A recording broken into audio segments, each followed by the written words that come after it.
continental United States, and 80% of Minnesotans believe the wolf should be protected. Howling for Wolves is asking Minnesotans to respect our true wildlife manager, the wolf. Their survival is critical to our ecosystems, our communities, and even our economy. As highly intelligent animals with strong social bonds, Minnesota wolves deserve to be protected and admired. Learn more at howlingforwolves.org. Let's live and let howl.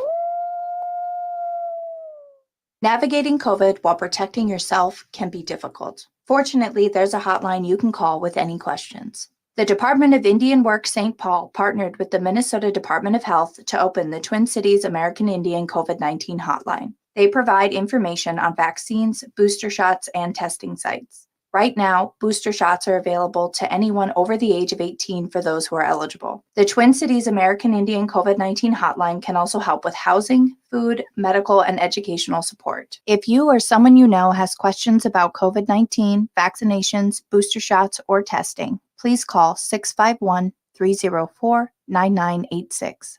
Again, the number is 651-304-9986. The Twin Cities American Indian COVID-19 hotline is open for calls Monday through Friday from 8 a.m. to 5 p.m.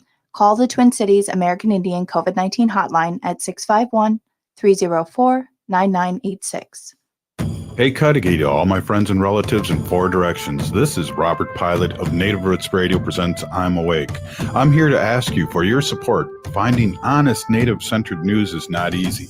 But with your support, we're able to provide accurate information about Standing Rock, Line 3, treaty violations, and COVID-19 in our Native communities. Please visit Native Roots Radio Network on Patreon and donate if you can. That's Native Roots Radio Network on Patreon. Pinigigi, and thank you for your support. Hey, Olgama, I've been hearing a lot about this term, climate justice. What is that? Climate justice is recognizing that the negative impacts of climate change don't affect all people equally. It also means transitioning from a fossil fuel-based economy to a more sustainable future. MN350 is one of the groups that's pushing for this transition to protect our futures. You can even get involved too. That's great, especially since I'm concerned about pipeline projects like Line 3. How can I help MN350? Just find them on Facebook or visit mn350.org. With a look at your AM 950 weather, I'm Patrick Lulia. Partly cloudy tonight with a low of 42, and rain and thunderstorms on Friday with a high of 54. Crooners is back after an exciting winter renovation featuring a new dining room, the brand new Maggie's Lounge, and expanded main stage seating. That's Crooner Supper Club, just north of 694 off Highway 65 in Fridley. More at croonersmn.com. Portions of Native Roots Radio may be pre-recorded. It's a good day to be indigenous. Get up, stand up. They are going to become more brutal. Because all the hippies were trying to be Indians anyway. They're going to become more repressive because it's a matter of dollars and their illusionary concepts of power. Hey, Victor. We must live in balance with the earth. And also with recent happenings at Wounded Knee. I am awake. Welcome to Native Roots Radio presents I'm Awake, and I'm your host, Wakanja Hade. Hey, Cudahy to all my friends and relatives in four directions. You are listening to Native Roots Radio presents I'm Awake, and I'm your host, Robert Pilot. Sitting in here with me, helping me, as always, is my partner. I was going to say part-time partner, Wendy Pilot, who's my wife, and we also have Gina Peltier, and we talk about Native issues all over Turtle Island and Native news and issues. And as you know, Native issues are human issues, and human issues are Native issues. This portion of the show is brought to you by Native Roots Trading Post, located at 700 Nicollet Mall in downtown Minneapolis, inside the Dayton's building on the first floor. We support Native American artists. Thank you, full-time partner. Hey, let's get on with the news right away here. And we got a jam-packed show. We got Alan Roy on. We also have a person running up at Red Lake, and then Wendy with the running for office up in Red Lake, and then we have Wendy with our sacred animal section. So let's get going with Gina, who brings us news that you can't hear anywhere else. And so we're really super excited to have you on. Gina Pinigigi, thank you. Hey, Bonjour, Robert. How's it going, guys? Yeah, I got a lot to cover today. Again, I had another busy day, and yesterday I forgot to give a shout out to the host of our 420 rally, the Happy 420 Shop. They are Indigenous owned, located here in Bemidji, Minnesota, and absolutely love them. Love how they have stuck up for the water protectors and supported them, and I just can't give enough gratitude. So speaking of water protectors, you guys, and me having a busy day, I just want to remind everyone, why we were so active in the Line 3 battle. You had a foreign corporation who was shoving a toxic tar sands oil pipeline through nearly half of North America's freshwater. And since that is the last of Canada's oil, they were looking for another way to make money, so why not have a Canadian corporation attempt to destroy nearly half of North America's freshwater, especially with water becoming a commodity on Wall Street in December of 2020, around the same time Governor Walz approved of the permit for Line 3. And it was really, really scary, and it's serious because everyone needs water to survive.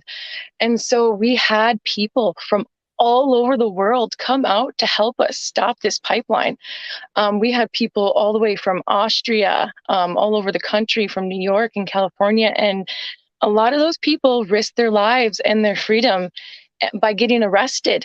And all these people took this actions in a very peaceful way. They took a peaceful stand, and that's the way we want. We just want to be the world we live in, and we want to live in a peaceful world. So today I had quite a few court appearances to go to in support of these water protectors who had court today. Both of them were in Clearwater County. And so this one morning, the one that happened this morning at 9 a.m., it was for the defendants who took an arrest at the first Camp Firelight. The first Camp Firelight, we occupied an in-bridge easement for 8 days. We arrived the first day and we prepared to go into ceremony. So we were exercising our rights, our treaty rights, not only our constitutional right, but our treaty rights, because we are all treaty people, as Nancy Bolio likes to say. And we performed ceremony. We were in ceremony for 7 days. So we had every right to be in that area. We did successfully stop construction in that area for 8 days. But like I said, we were there peacefully, doing it in a very peaceful way. And we had nearly 40 people get cited after that for being there at Camp Firelight. And now they're going through court. And this morning we had most of them have to appear over Zoom. And it was kind of nice to see everyone again, see everyone's faces. I was very active with the first Camp Firelight, and you guys, I gotta say, that was like one of the most amazing experiences. Like, I was scared every single second being there, because we know how law enforcement and we know how the Northern Lights Task Force basically had permission to violently arrest us. And, with all the evidence we have of the violent arrest, it was quite obvious that, that's what their intention was to be violent towards us. But it was also so beautiful because, it just felt like the sense of community that built within Camp Firelight. I felt safe because I felt like I had family there with me. Everyone who showed up and put a hand in the Camp Firelight, it was so beautiful to see the sense of community and people just caring for each other. So it was so great to see them. So what happened this morning at this morning's court hearing is that they filed a motion to have all their cases combined, and that was approved. And then they asked if they could all appear by Zoom, because like I said, all these water protectors came from all over the world. The judge did deny that. So the judge is requiring everyone come in person for the next hearing, which is either going to be at the end of July or end of August. So, we're going to be throwing a big old party, big old court support party for that. And I'm excited because I feel bad because they have to come and experience this trauma even more. But I just love seeing them, and I hope them safe travels, and we're going to get through this. And this is just another way that we are fighting this battle, is through the court systems. And so we had another trial this afternoon, and it was quite traumatizing because it was revolving Jill Ferguson, our grandma Jill Ferguson, who was violently arrested by the Clearwater Sheriff Deputy, and that is on video on YouTube. And we had to sit in court and go through that video twice. And I mean, everyone who showed up to support Grandma Jill was crying. There was not a dry eye. If you weren't involved in the movement, you know, you weren't crying. But it's not only having to relive that was so traumatizing. It was especially traumatizing to hear the testimony that came from the law officer that violently arrested Grandma Jill, and also to hear the testimony from the Clearwater Sheriff. You know, the officer who violently arrested Grandma Jill, you said he used pain compliances, but she is now suffering long-term effects from it. She was 68 years old when she was arrested. She's now 69, but because of the injuries from her arrest, the doctor says, you know, if she falls wrong, she can be completely paralyzed. And just, you know, seeing the video and then hearing the fact from the doctor that caused so much damage is just even more traumatizing. But what's even more traumatizing, guys, is that this officer is the pain compliance expert for this county sheriff's office, and he also works in the school system, and that's really scary. And on the witness stand under oath, you know, this officer did say, I am an expert in violence. And then you had the sheriff of Clearwater County go on stand and say that he didn't think that officer did anything wrong, and that it is okay to use violence to arrest peaceful people. And the way the defense attorney, you know, questioned both officers, it was really disheartening to see that our law enforcement has no problem using violence towards peaceful people. So all we were doing is just defending our water. And they want to use violence against us. So you guys, what we got going on tonight here in Bemidji is that we have a Line 3 legal benefit concert going on, and I'm going to be attending that here once I get off. But we are holding this, and we do have this because we have so many people who do need to travel in from all over the world to attend these court hearings. And so we have the Line 3 Legal Defense Fund that is helping with these people come in. So if you are looking for some way to help, just go ahead and visit the stopline3.org, and you can find all the links from there. And you guys, thank you so much for listening to me and being aware and helping out with this battle. You know, we're still in the Line 3 fight, and we're still working hard. And you guys, thank you again so much. Gigi, Gina Peltier with the news. Stay safe. You're listening to Native Roots Radio Presents. I'm Awake. Up next, Alan Roy running for state senator. Stay with us. I heard sex trafficking happens a lot in Indian country. What is that? Here are some of the real reasons why sex trafficking happens in Indian country. Unequal gender roles that were forced on us by colonization. Communities don't have enough resources. Silence around domestic and sexual violence. Lack of attention and justice for missing and murdered Indigenous people. There's a lot of behavior that keeps our communities out of balance. These are just a few true reasons why Native communities are targeted by traffickers. When these acts of violence happen in our communities, it opens us all up for exploitation. Sponsored by the Minnesota Indian Women's Sexual Assault Coalition. Children's Minnesota raises up children's health by raising the standards, hands, voices, the bar, the stakes, the questions, and the curtain on raising kids' health to the highest priority. With the most pediatric experts in the upper Midwest, we're setting the stage because kids need us, all of us. So let's raise them up so every kid can reach their best health. Children's Minnesota, the kid experts. Hey, Ogama, I've been hearing a lot about this term, climate justice. What is that? Climate justice is recognizing that the negative impacts of climate change don't affect all people equally. It also means transitioning from a fossil fuel-based economy to a more sustainable future. MN350 is one of the groups that's pushing for this transition to protect our futures. You can even get involved too. That's great, especially since I'm concerned about pipeline projects like Line 3. How can I help MN350? Just find them on Facebook or visit mn350.org. Life is a journey, and the Doherty Family College will help you get where you want to go. located downtown Minneapolis. This affordable 2-year college provides free textbooks, a laptop, meals, career coaches, one-on-one mentorship, and a Metro Transit pass, making DFC the perfect pathway to a bachelor's degree. Turn your dreams into reality. Connect with a counselor today at dfc.stthomas.edu. You're listening to Native Roots Radio. This is Spirit from Reservation Dogs. Get up and listen.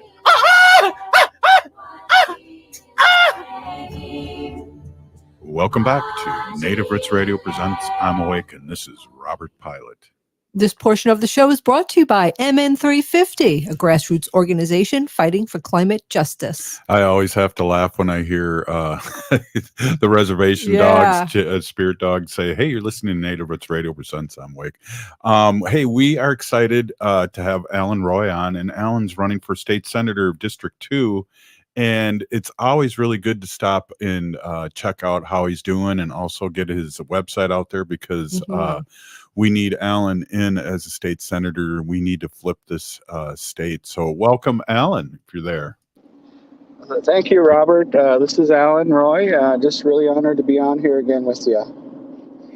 So before I forget, because I have a good memory, but it's short, can you let everyone know how we could give to your campaign? What's your website? And so we can get that out right away. And then hopefully I'll remember towards the end too. And also, where is District 2?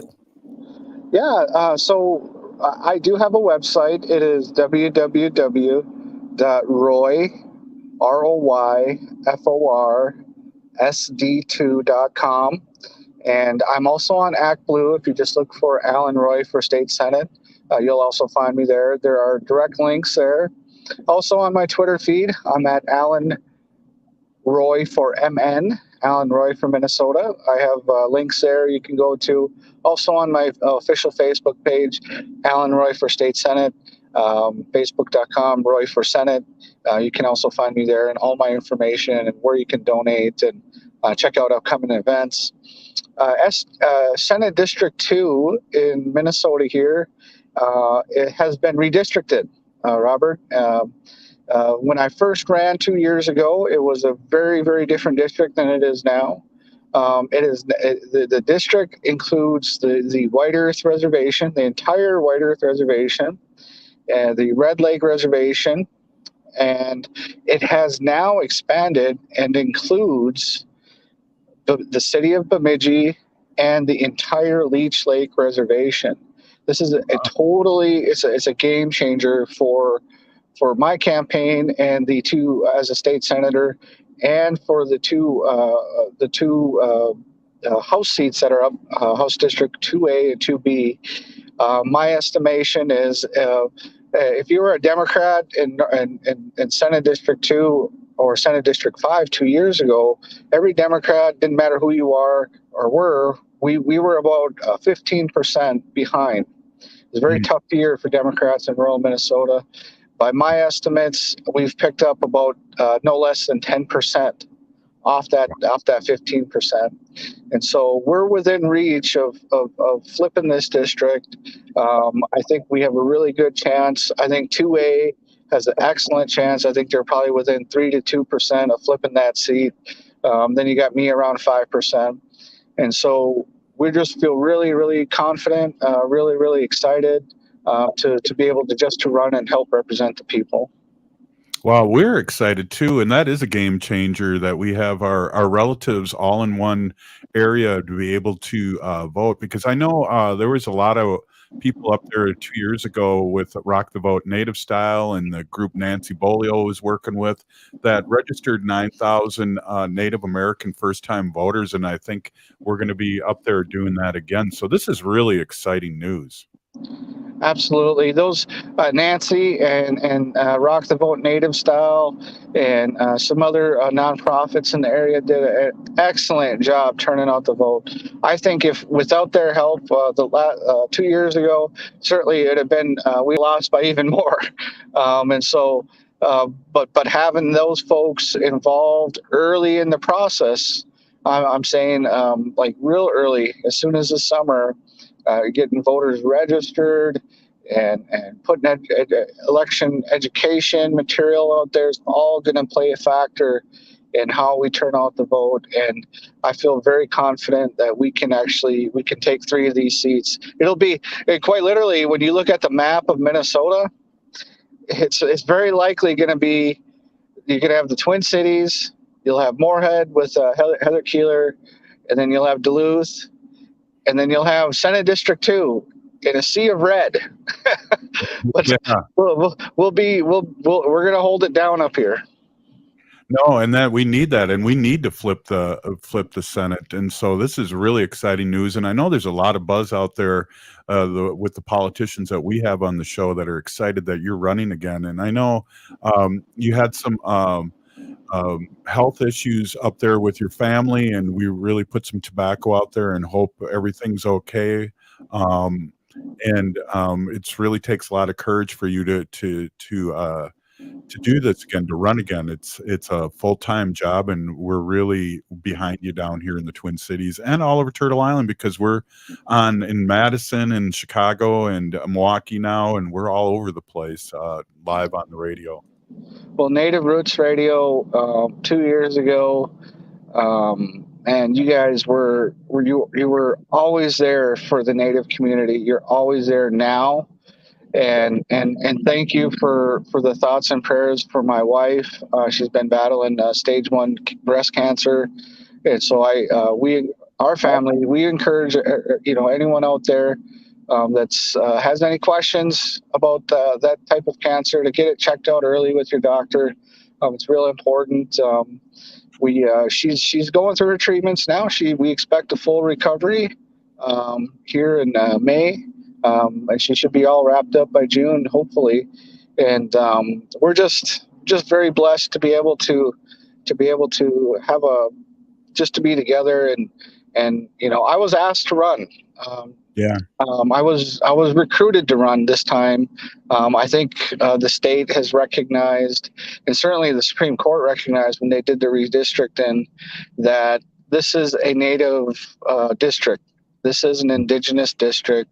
It's probably the Indigenous district for Minnesota. And Mary Kunish, if she's out there, if she's watching, if she's listening, just bless her. She's done so much for us at the Capitol there. Her and Heather and Peggy, she's done a great job as well, and all the other ones out there. But Mary specifically, I just want to thank her for her leadership. She's done a fantastic job just advocating for us in the state Senate there, and I hope to join her one day here soon. Yeah, well, as you know, she's a regular on Fridays, so we'll relay the message tomorrow on Earth Day with the good words that you're saying. I know that you're a veteran, but I'd like to let everybody know that doesn't know who you are, Alan, what your background is and why you're going to be such a great state senator. Yeah, so I am White Earth. I'm a White Earth enrollee. I enrolled at the White Earth Reservation here in Minnesota. I was raised here on the reservation. I am Minnesota educated at the U of M. I've got a master's degree there from the Humphrey School of Public Affairs. I'm a veteran. I deployed to Operation Iraqi Freedom in 2009. I'm an Army reservist now. I'm a major in the Army Reserve, and I got a wife. I got 3 kids. Currently serving on the tribal council up here. My term should expire or will expire in no later than the second week of July of this year. And so I am transitioning. From being a tribal official to hopefully a state official here in the near future. And we're going to continue to work real hard. And but that's basically me in a nutshell. Mm-hmm. And I really think you have a really good chance, and especially now with the redistricting, and because we outnumber them, and we need to engage our supporters all over Turtle Island to get up there and help you get the vote out and get the word out. Absolutely. I really think we got a great chance. I think this is probably the best chance we've had up here and almost a decade. It's been real rough for Democrats up here and progressives. I just think we got a real good shot. The other two candidates that are running for the House side, on the 2A side, is Reed Olson. He's a Beltrami County Commissioner.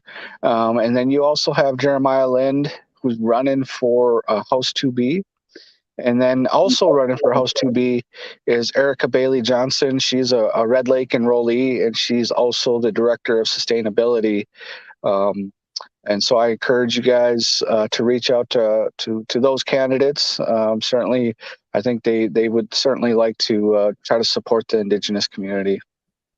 Wow, that's exciting. Thank you, Alan. I know you're really busy, and I got a hold of you last minute, but I really appreciate you being on and talking, speaking your truth, and we're 100% behind you here down here, right, Wen? Oh, absolutely, and we'll have you on again as it gets closer and closer. And plus, we're going to be doing Rock the Vote Native Style, so you'll be on that show too, like we had last year. So we're really excited to have you as our relative up in the north. Really appreciate it, Alan.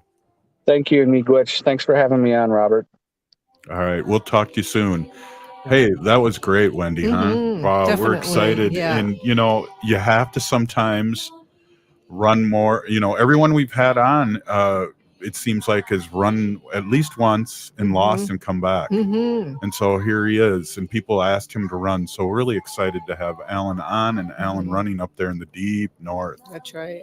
Hey, up next, we got, we got another election up there in Red Lake, and we're going to talk to Chief Darwin Sumner, and he's going to speak his truth and talk about what's happening up there in his tribe. We'll be right back after this short break. Stay with us.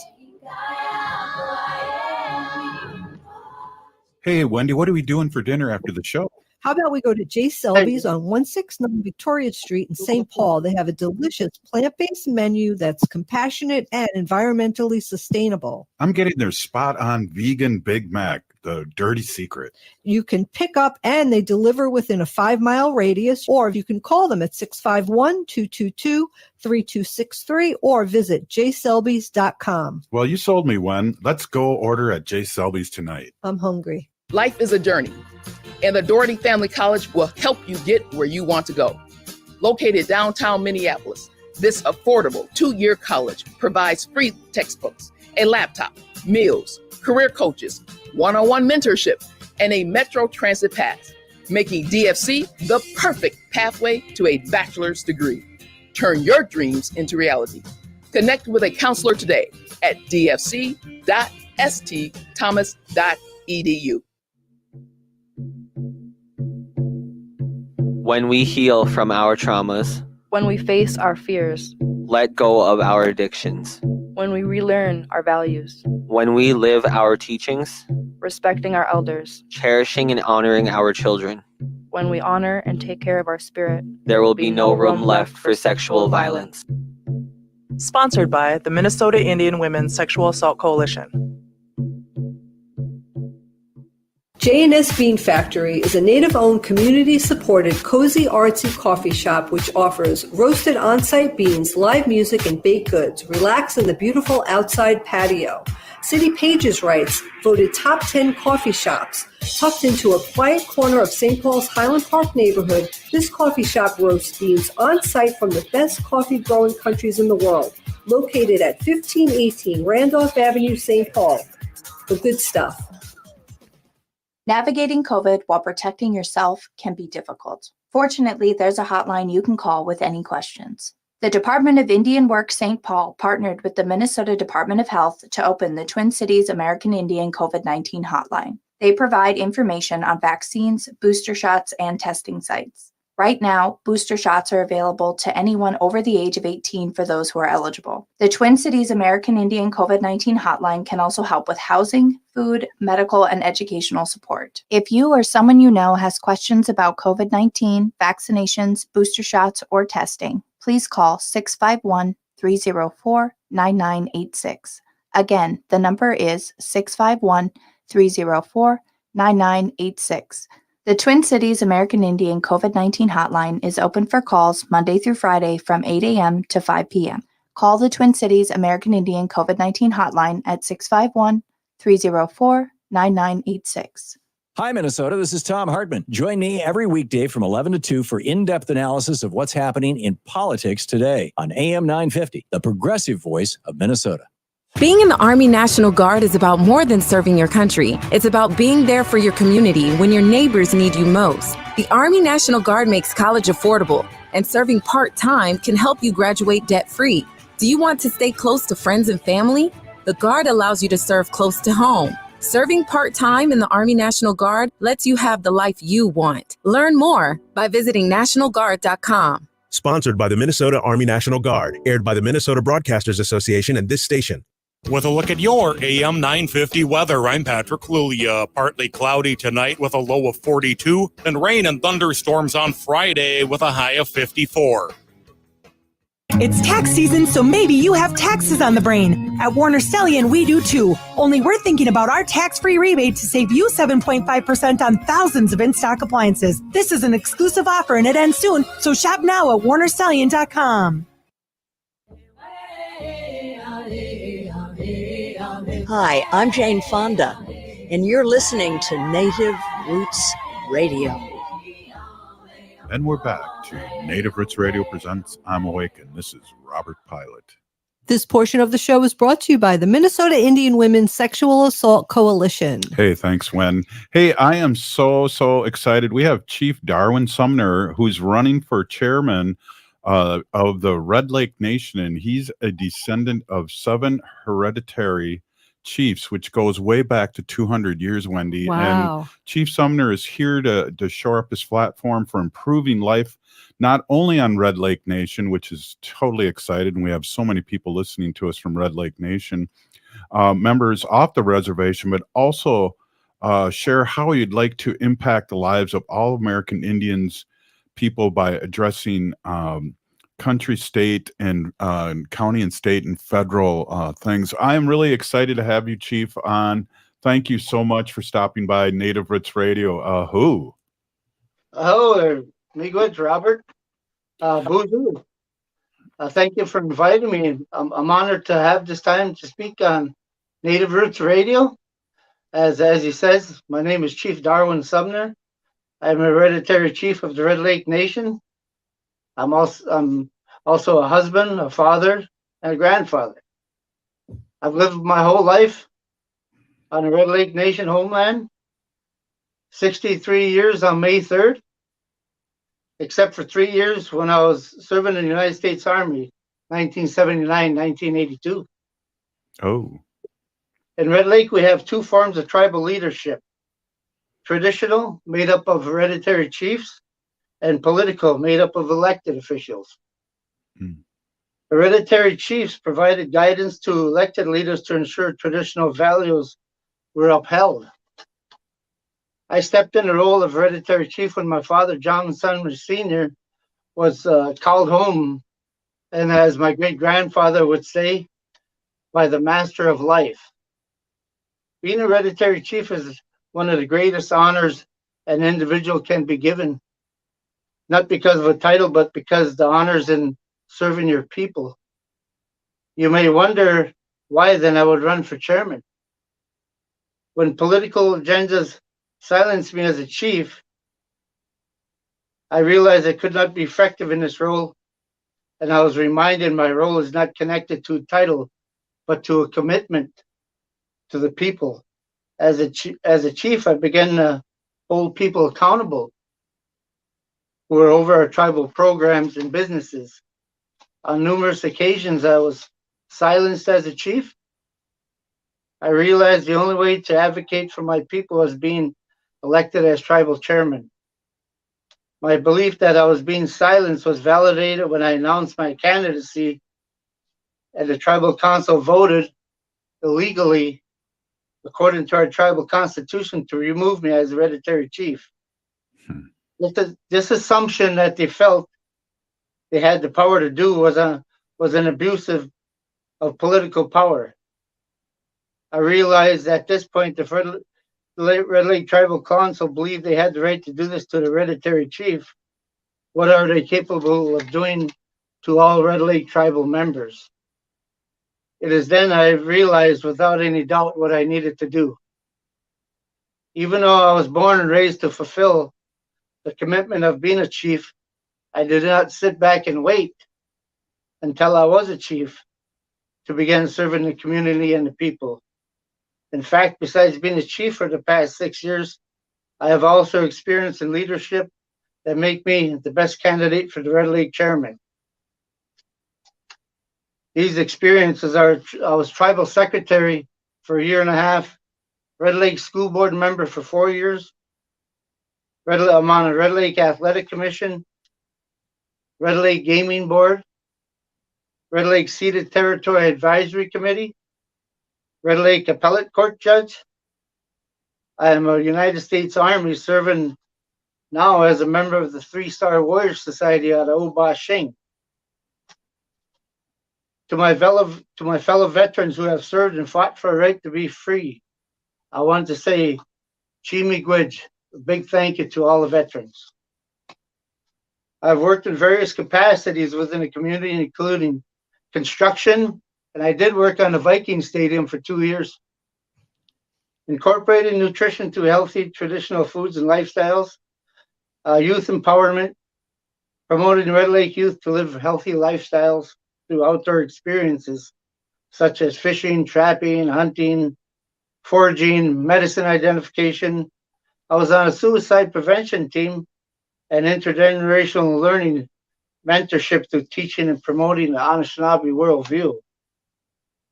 As chairman, I would ensure transparency, accountability, and integrity, that tribal leadership, both political and as program managers, know and uphold the tribal constitution. In return, I will be transparent, accountable to the people, and lead with integrity and honor. As tribal chairman, I would also create both an elders, men's and women's advisory committee and a women's council to serve as a voice representing both the rural community and the urban communities of Duluth and Twin Cities and Bemidji. Often in our communities, the women's voice is not heard. As givers of life to us all, they need to be respected. We should support movements like missing and murdered Indigenous women because they are 10 times more likely to be murdered, and this is the 3rd leading cause of death for Indigenous women. I like to address the challenges of community inequity by ensuring equal access to transportation, education, affordable, healthy, nutritional foods through gardens and urban community food banks, and tribal jobs. Housing, we have a need for supportive housing to reduce out-of-home placement. In 2017, we did studies, and Red Lake had 1,138 children in out-of-home placement, the highest of all tribes in Minnesota. Wow. The experience of out-of-home placement can be more traumatic than a justification for the removal. The experience impacts the child, the family, the community, the tribe, and all American Indians. Minnesota has had the highest rate of removal of American Indian children of all, and this needs to be addressed on a tribal, county, and state level. I understand the importance of sense of connections with the land, and it believe to be a traditional value that we depend on to remain healthy as Red Lake Anishinaabe people. My commitment has been demonstrated through the utilization of my own 2 401k plans that I use to fund 2 youth projects. One is called Chief Muskoka All Nations, named after my great-grandfather.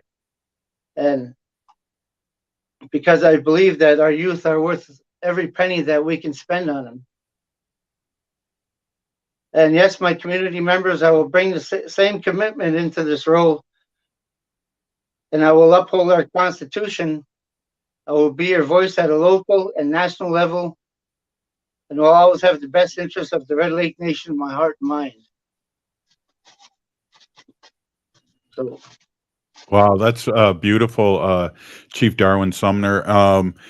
Does Red Lake have a traditional court? I'm a Ho-Chunk, and we have a traditional court where we do a lot of our governing, but we ask in a good way our traditional court if we're doing things in a good way. Do you have that up in Red Lake? no, we have a conventional court, and I know we have we used to have a elders court where they would come in and talk to the elders before and see if they could resolve the situation the person was coming into court for. And we had looked at getting some fund through grants to revitalize that program, because it was really effective in helping everybody resolve the issues before, going into court and getting incarcerated or huge fines, things of that nature. Wow, this is really interesting. And what else can you give us some information? When is the election? And I know, again, we have a lot of Red Lakers here in the Twin Cities and all over Turtle Island. When is the election? And yeah, the urban members of Minneapolis and Duluth and Bemidji, Minnesota, they can vote on May 16th in them cities, because they got voting sites set up at the Red Lake Embassy. I think that's at the Mino Bomazadwin building there off of Franklin and Cedar, I believe. And then Duluth Embassy has a voting poll also, and Bemidji. And that's May 16th for them. The Red Lake site for their on reservation is May 18th. Mm-hmm. So you had to things had to be I don't want to say really bad, but the things had to be bad for you to step up. What are some of the big issues that you really feel like that you want to get your teeth grabbed into as soon as you become president? Chairman. Chairman. So, Yeah, president. Sorry, sorry about that. Robert, being chief for the past 6 years, I've witnessed and listened to a lot of discussions about tribal programs and accountability. Some of the things are kind of not, in my opinion, not favorable for our members, and we're kind of getting away from hiring a lot of our tribal members, and we're having more non-members than our own Red Lake people. Mm-hmm. Yeah, I know our tribe has Ho-Chunk. You have to hire Ho-Chunks before you hire anybody else. So I understand. Absolutely. Yeah. I really appreciate you stopping in and speaking your truth, and we got to have you on again because this is something that's really, I know, interests a lot of our allies, but also we'll get the word out to Red Lakers down here in the Twin Cities. Thank you so much, Chief Darwin Sumner. Whoa, make good for having me, Robert. All right, we'll talk to you soon. That was great. Wow, Wendy, that was beautiful. Wow, it's always great to see a chief. Absolutely. Because they're the real deal. They're for their people. We'll be right back after this short break. Stay with us. Hey, Ogama, I've been hearing a lot about this term, climate justice. What is that? Climate justice is recognizing that the negative impacts of climate change don't affect all people equally. It also means transitioning from a fossil fuel-based economy to a more sustainable future. MN350 is one of the groups that's pushing for this transition to protect our futures. You can even get involved too. That's great, especially since I'm concerned about pipeline projects like Line 3. How can I help MN350? Just find them on Facebook or visit mn350.org. Things may be getting better, but COVID is still around. Stay healthy and up to date on your COVID vaccinations and boosters. Right now, everyone 5 and older is eligible to get a vaccination, while everyone 12 and up is eligible for their booster shot. Plus, you're eligible for a second booster if you're over 50 or received an initial booster dose at least 4 months ago. Getting boosted increases your protection against severe disease from COVID-19. Find a vaccination site by calling 651-304-9986. Minnesota has the only original wolf population in the continental United States, and 80% of Minnesotans believe the wolf should be protected. Howling for Wolves is asking Minnesotans to respect our true wildlife manager, the wolf. Their survival is critical to our ecosystems, our communities, and even our economy. As highly intelligent animals with strong social bonds, Minnesota wolves deserve to be protected and admired. Learn more at howlingforwolves.org. Let's live and let howl. J&S Bean Factory is a native-owned, community-supported, cozy, artsy coffee shop which offers roasted on-site beans, live music, and baked goods. Relax in the beautiful outside patio.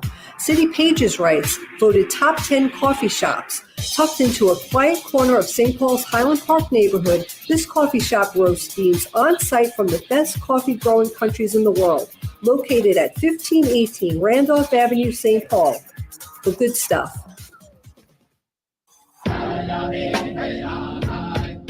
This is Winona LaDuke of Honor the Earth, and you're listening to Native Roots Radio. I'm Awake. Welcome back to Native Roots Radio presents I'm Awake, and this is Robert Pilot. This portion of the show is brought to you by Howling for Wolves, protecting wolves for future generations. Oh!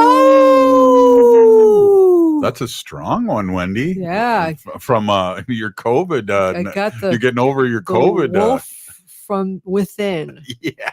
Let loose. Wow, great show.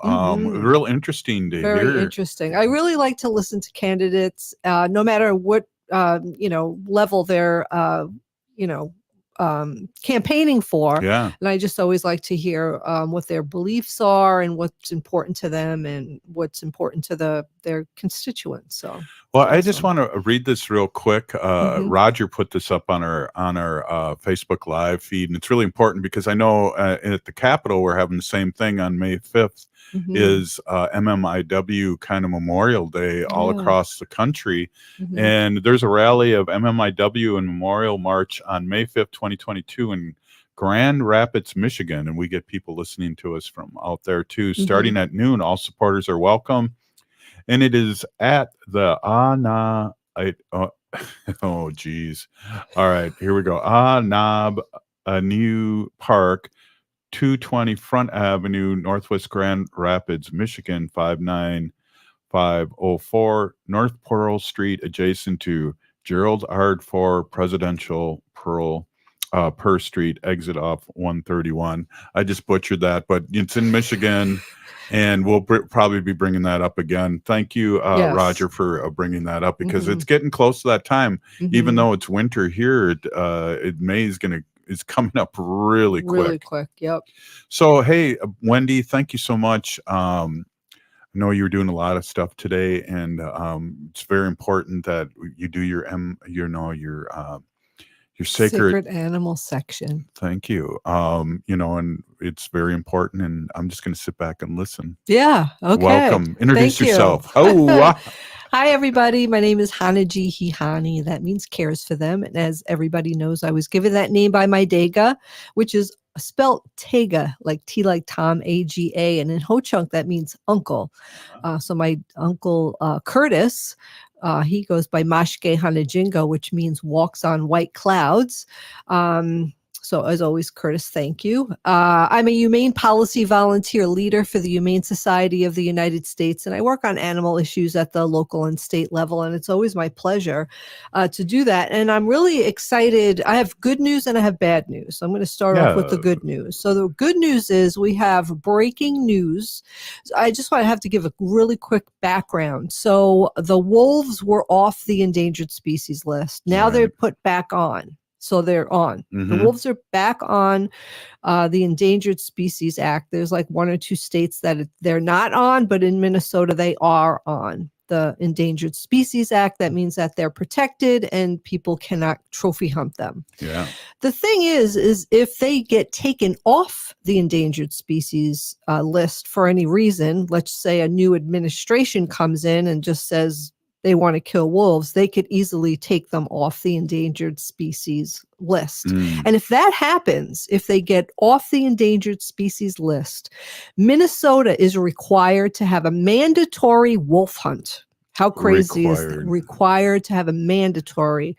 So what we did, and a lot of people did, Howling for Wolves was really involved in this. The Humane Society of the United States was really involved in this. Thousands of people called their senators and knocked down the walls and sent emails and phone calls and all kinds of stuff. And today, the Minnesota senators voted to reject a mandatory annual wolf hunt in our state. Exactly. Going into the floor session today, the Senate Omnibus Environment Bill, SF 4062, included a provision requiring an annual wolf hunting and trapping season.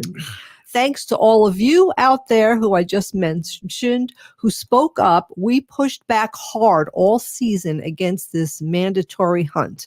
And today, by a vote of 37 to 28, and that sounds really close to me, 37 to 28, Minnesota senators made it clear that a mandatory annual wolf hunt does not belong in Minnesota law. Well, that was good because really it was about that. bipartisan.